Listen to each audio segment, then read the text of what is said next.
Good morning and welcome back. So in our last video we showed you the whole process of building from start to finish, and even though we tried to really think things through and there's a lot of things in our house that make a lot of sense, there's also some mistakes and there's definitely things that we didn't think about before that we wish we did. If we'd known, we would have probably done them differently. Some things we will still change in the future, other things we just decided it's like that and we're just gonna live with it. I was actually gonna make this video together with Anne, but our outboard engine is broken, so he's had to go to the village to get it fixed, and he's been there already a few days.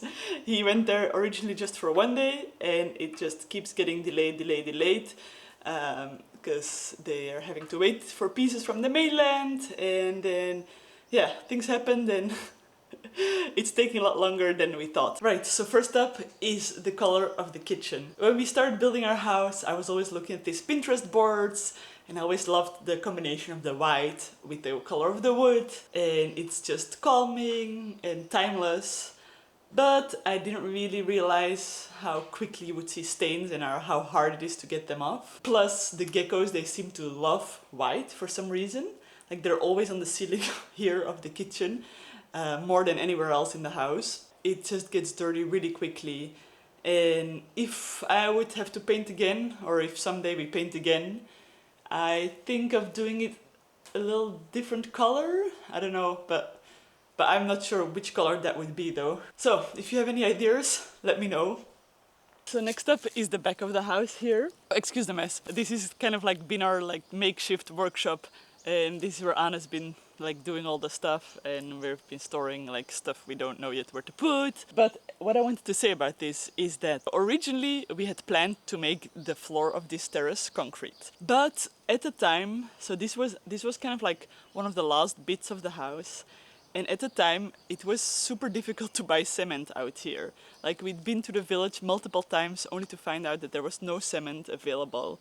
And we were just so over it and so done with it. We just wanted to have the terrace finished. And because we had a lot of wood left over, we decided, okay, let's just put wood. Let's just put leftover what we have of the wood. It's good hardwood, and we do have a little roof. Well, now we put a plastic, but over the top of that there's a little roof. And we're like, and if it rots after a few years, we're just gonna change it. But now we have realized that we actually really like this spot here at the back. Well, now it's all messy and stuff, but at the start of the day it's really cold here, and then also at sunset it's beautiful. So we want to spend more time here, and we would like to put another roof over it, the same type as that we have in our shed. So this is like a PVC double-walled roof. And we're gonna kind of put it where that plastic is now, but just a bit higher, so that way the wood is protected from the rain, and as are also the outside walls. But that kind of roof is quite expensive, so we're still saving up for that, and that's why we have this ugly plastic at the moment. Because yeah, it's kind of like Anne's workshop now, and he makes a makeshift work table, and he's got all his tools here. So we need something to stop the rain from making everything wet. But yeah, that's one of the things that we will definitely be changing. We will be adding in another roof over the terrace. You might be thinking, why don't you put the traditional roofing? Because the traditional roofing, it has to be very steep, otherwise it breaks very quickly because the impact of the rain is just too much on it. Plus then the water runs, if it's like this, the water doesn't go off quick enough, and then it just gets moldy and rots very quickly. We can also put the cheaper zinc roofs, but we just really don't like the look of it. Plus they're super loud and very hot. Anything that's underneath it, it just turns into a sauna. And yeah, then we're never gonna sit on the terrace if it's too hot.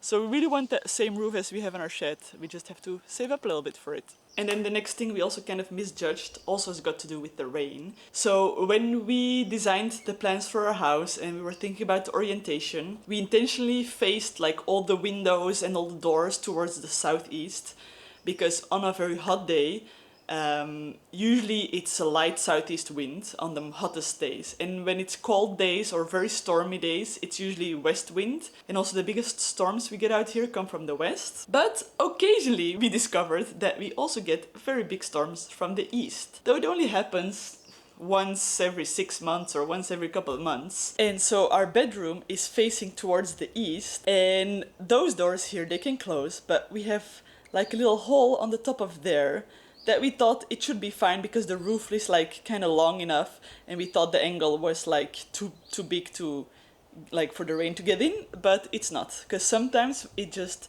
rains so strongly here that it's almost raining like horizontally. And for example, last night we had a big storm from the east and we got a bit wet inside. So what we should have done whilst building is that we should have had the roof come a little bit longer, but since we didn't do that and we cannot change that now, we are gonna put in some glass on the top. It's quite an easy fix, but we just for all the time forget to order the glass. We've had some nightmares in the past with some glass suppliers. They like ghosted us and after paying, and yeah, kind of annoying. So we're looking for a new glass supplier in the mainland, and we found one, but we can't contact him through WhatsApp, so we have to go there. Every time we're in the mainland, we just keep forgetting about it. But yeah, we just want to put in some glass there. It's a bit of a pity because we want to keep it open to have like the airflow going so that the hot air goes up and can get out, and the breeze comes in again. But yeah, we do have still open space over like on the other side, so they'll just have to do. Next up on the list on things we wish we would have done differently is the distance from the house to the shed. When we started building the shed, we didn't really think it through that it would be better to have it a little bit closer. We did measure, and I think it was around 40 something meters from the house to the shed. So I was like, okay, it's sweet, because usually like when you buy the cables for like the electricity cables and stuff like that, it's like 50 meters at once.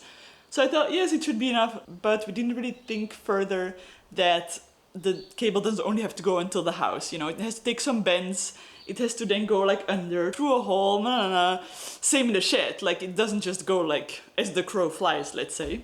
So when we installed the solar panels, the cable was like just a little bit short. Then we had to do a little connection here underneath the house, which is okay, but yeah, that was just a little bit stupid because we could have just put the shed like 5 meters closer to here.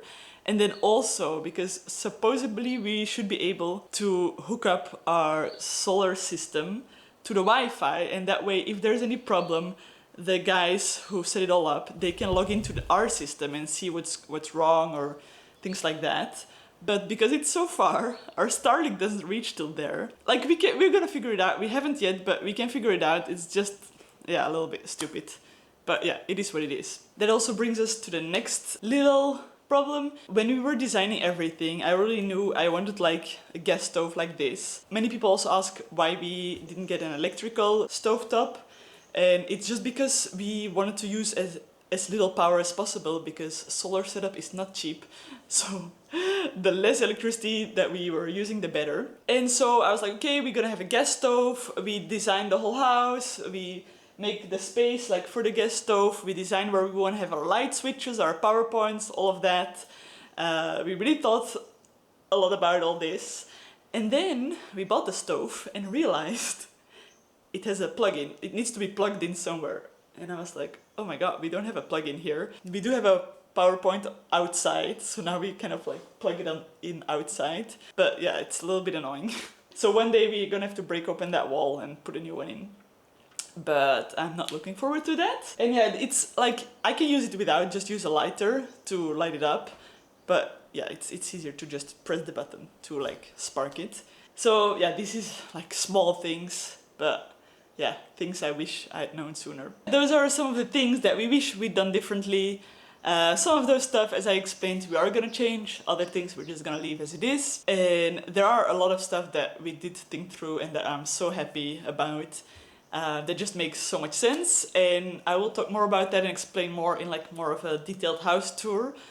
But before we're gonna do that, we wanna finish a few more things. So you're gonna have to be a little bit patient with that. If you are curious though how we got here and how the whole building process went from start to finish, then check out this video. And thank you so much for watching and see you in the next one. Bye bye!